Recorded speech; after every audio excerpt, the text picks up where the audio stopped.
कवचम् वक्ष्ये प्रह्लादेनोदितम् पुरा सर्वरक्षाकरम् पुण्यम् सर्वोपद्रवनाशनम् सर्वसम्पत्करम् चैव स्वर्गमोक्षप्रदायकम्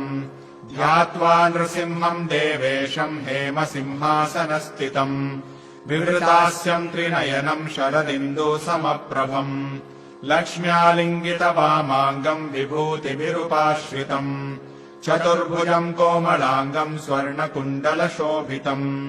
श्रिया सुशोभितो रस्कम् रत्नकेयूरमुद्रितम्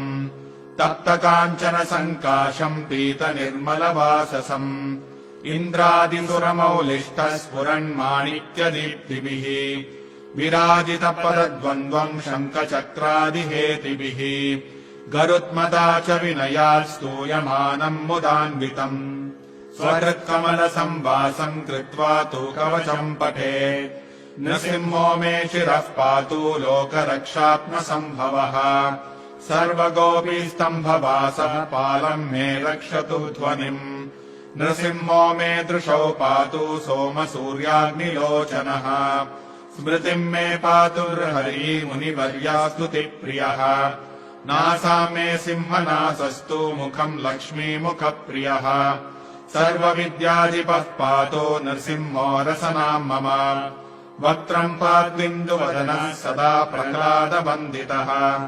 नृसिंहः पातु मे कण्ठम् स्कन्धौ भूभरणान्तकृत् दिव्यास्त्रशोभितभुजो नृसिंहः पातु मे भुजौ करौ मे देववरदो नृसिंहः पातु सर्वतः हृदयम् योगिसाध्यश्च निवासम् पातु मे हरिः मध्यम् पातु हिरण्याक्ष वक्षः कुक्षिविदारणः नाभिम् मे पातु हरिः स्वनाभि ब्रह्म संस्तुतः ब्रह्माण्डकोटयः कट्याम् यस्यासौ पातु मे कटिम् गुह्यम् मे पातु गुह्यानाम् मन्त्राणाम् गुह्यरूपधृक् ऊरो मनोभवः पातु जानुनी नररूपधृक् जङ्घे पातु धराभारा हर्ता योऽसौ नृकेसरी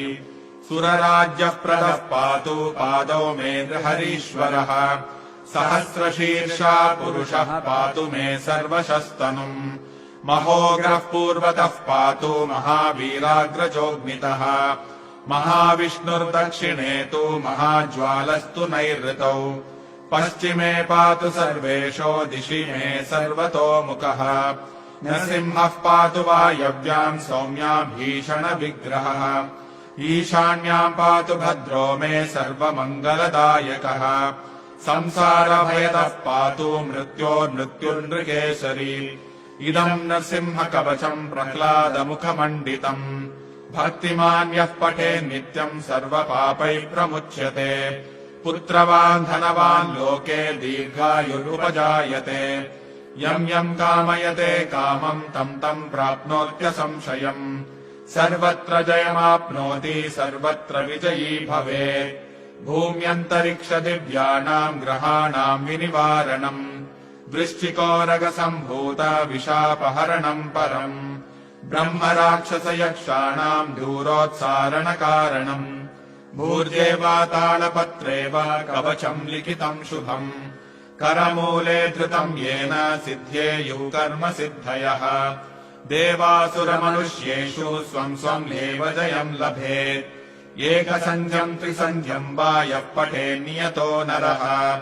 सर्वमङ्गलमाङ्गल्यम् मुक्तिम् मुक्तिम् च विन्दति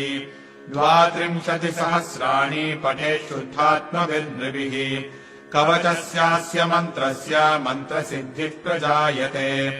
अनेन मन्त्रराजेन कृत्वा भस्माभिमन्त्रणम् तिलकम् बिभ्र्याद्यस्तु तस्य ग्रहभयम् हरेत् त्रिवारम् जपमानस्तु दत्तम् भार्याभिमन्त्र्य च प्राशयेद्यम् नरम् मन्त्रम् नृसिंहध्यानमाचरेत् तस्य रोगाः प्रणश्यन्ति ये च स्युः कुक्षिसम्भवाः।